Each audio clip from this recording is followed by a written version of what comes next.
Hi hello welcome back to Amitha's kitchen and lifestyle. ಸ್ನೇಹಿತರೆ, ಇವತ್ತು ನಾನಿಲ್ಲಿ ಒಂದೇ ಲಗ ತಗೊಂಡಿದ್ದೇನೆ.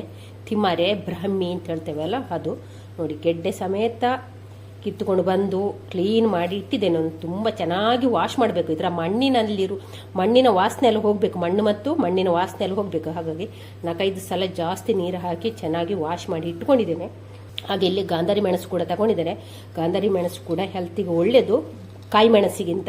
ಅಂದರೆ ತುಂಬ ಈ ಥರದ್ದೆಲ್ಲ ತಗೊಳ್ಬಾರ್ದು, ಹೀಗೆ ಎಳೆದಾಗಿರುವಂಥ ಗಾಂಧಾರಿ ಮೆಣಸು ತಗೊಳ್ಬೇಕು. ಹಾಗೆ ಇದೆರಡನ್ನು ಉಪಯೋಗಿಸ್ಕೊಂಡು ಇವತ್ತೊಂದು ಅದ್ಭುತವಾದ ರೆಸಿಪಿಯನ್ನು ಮಾಡುವ. ನೋಡಿ, ಗೆಡ್ಡೆ ಈ ರೀತಿ ಇದೆ ನೋಡಿ, ಗೆಡ್ಡೆ ಸಮೇತ ಗೆಡ್ಡೆ ಬೇರು ಎಲ್ಲ ಕಿತ್ಕೊಂಡು ಬರಬೇಕು ನೋಡಿ. ಹೀಗೆ ಅಂದರೆ ಇದರ ಟೇಸ್ಟ್ ಕೂಡ ಚೆನ್ನಾಗಿರ್ತದೆ ಗೆಡ್ಡೆಯಲ್ಲಿ ಮತ್ತು ತುಂಬ ಔಷಧೀಯ ಗುಣ ಕೂಡ ಇದೆ.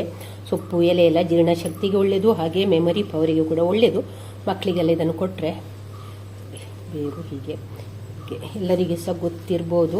ಬೇಗ ಚೆನ್ನಾಗಿ ಬೆಳ್ಕೊಳಿದ್ರೆ ಕೂಡ ಇವಾಗ ಇದನ್ನು ನಾವು ಮಿಕ್ಸರ್ ಜಾರಿಗೆ ಹಾಕಿಕೊಳ್ಳುವ ನೋಡಿ. ಹೀಗೆಲ್ಲ ಒಂದು ಸ್ವಲ್ಪ ಬಿಡಿಸಿ ಹಾಕಿಕೊಳ್ಳುವ. ತುಂಬ ಉದ್ದ ಬಳ್ಳಿ ಇರ್ತದಲ್ಲ, ಅದನ್ನು ಸ್ವಲ್ಪ ಹೀಗೆ ಬಿಡಿಸಿ ಹಾಕಿಕೊಂಡ್ರೆ ಆಯಿತು ನೋಡಿ. ಈಗ ಇದಕ್ಕೆ ಗಾಂಧಾರಿ ಮೆಣಸನ್ನು ಕೂಡ ಹಾಕ್ತಿದ್ದೇನೆ, ತೊಟ್ಟು ಸಮೇತ ಹಾಕ್ತಿದ್ದೇನೆ. ತೊಟ್ಟು ತೆಗಿಬೇಕು ಅಂತೇನಿಲ್ಲ. ಅದಕ್ಕೀಗ ರುಚಿಗಾಗುವಷ್ಟು ಹುಣಸೆ ಹುಳಿ ಹಾಕ್ತಾ ಇದ್ದೇನೆ. ಹಾಗೆ ರುಚಿಗಾಗುವಷ್ಟು ಉಪ್ಪು. ಈಗ ಇದಕ್ಕೆ 1 ಕಪ್ಪಿನಷ್ಟು ತೆಂಗಿನಕಾಯಿ ತುರಿಯನ್ನು ಕೂಡ ಹಾಕ್ತಾ ಇದ್ದೇನೆ. ಒಂದು ಸಣ್ಣ ತುಂಡು ನೀರುಳ್ಳಿಯನ್ನು ಕೂಡ ಹಾಕಿದೆ. ಇವಾಗ ಇದಕ್ಕೆ ನೀರನ್ನು ಕೂಡ ಹಾಕ್ತಾ ಇದ್ದೇನೆ. ಇನ್ನಿದನ್ನು ನಯವಾಗಿ ರುಬ್ಬಿಕೊಂಡು ಬರುವ. ಇವಾಗ ಚಟ್ನಿನೆಲ್ಲ ರುಬ್ಬಿಕೊಂಡಾಯಿತು ನೋಡಿ. ಹೀಗೆ ಗಟ್ಟಿ ಬೇಕು ಚಟ್ನಿ, ನೀರು ಮಾಡಲಿಕ್ಕಿಲ್ಲ ಇದನ್ನು. ಇವಾಗ ಇದನ್ನೊಂದು ಬೌಲಿಗೆ ಹಾಕಿಕೊಳ್ಳ.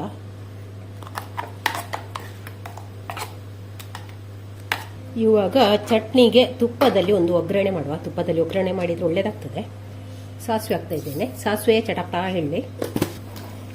ಚಟಪಟ ಹೇಳ್ತಾ ಉಂಟು. ಇವಾಗ ಜಜ್ಜಿದ ಬೆಳ್ಳುಳ್ಳಿಯನ್ನು ಹಾಕಿಕೊಳ್ಳುವ. ಈಗ ಸಾಸಿವೆ ಚಟಪಟ ಹೇಳಿದ ನಂತರ ಉದ್ದಿನಬೇಳೆ ಹಾಕ್ತಾ ಇದ್ದೇನೆ. ಒಂದು ಒಣಮೆಣಸನ್ನು ಕೂಡ ಕಟ್ ಮಾಡಿ ಹಾಕಿಕೊಳ್ಳುವ. ಅದರ ಜೊತೆಯಲ್ಲಿ ಬೇವು ಸೊಪ್ಪನ್ನು ಕೂಡ ಹಾಕುವ.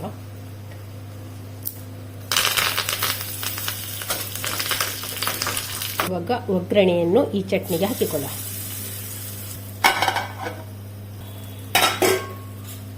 ಹಾಕಿ ಚೆನ್ನಾಗಿ ಮಿಕ್ಸ್ ಮಾಡುವ ನೋಡಿ. ನಮ್ಮ ಹೆಲ್ದಿಯಾದ ತಿಮರೆ ಚಟ್ನಿ ರೆಡಿ ಆಯಿತು. ಬೇಸಿಗೆಗಾಲದಲ್ಲಿ ಉಂಟಲ್ಲ, ಇನ್ನು ಗಂಜಿ ಊಟ ಮತ್ತು ತಿಮರೆ ಚಟ್ನಿ ಬೆಸ್ಟ್ ಕಾಂಬಿನೇಷನ್. ಹೆಲ್ತಿ ಕೂಡ ತುಂಬಾ ಒಳ್ಳೆಯದು, ಬಾಡಿಯನ್ನು ಕೂಲಾಗಿಡ್ತದೆ, ಹಾಗೆ ಮೆಮೊರಿ ಪವರಿಗೆ ಕೂಡ ಜಾಸ್ತಿ. ಹಾಗೆ ಇನ್ನು ಈ ಬೇಸಿಗೆಗಾಲಕ್ಕೆ ಉಂಟಲ್ಲ ತಿಮರೆ ಚಟ್ನಿ, ಗಂಜಿ ಊಟ ಅಂತ ಹೇಳಿದರೆ ಮತ್ತೆ ಕೇಳೋದೇ ಬೇಡ, ಅದು ಸ್ವರ್ಗ ಅಂತಲೇ ಹೇಳ್ಬೋದು.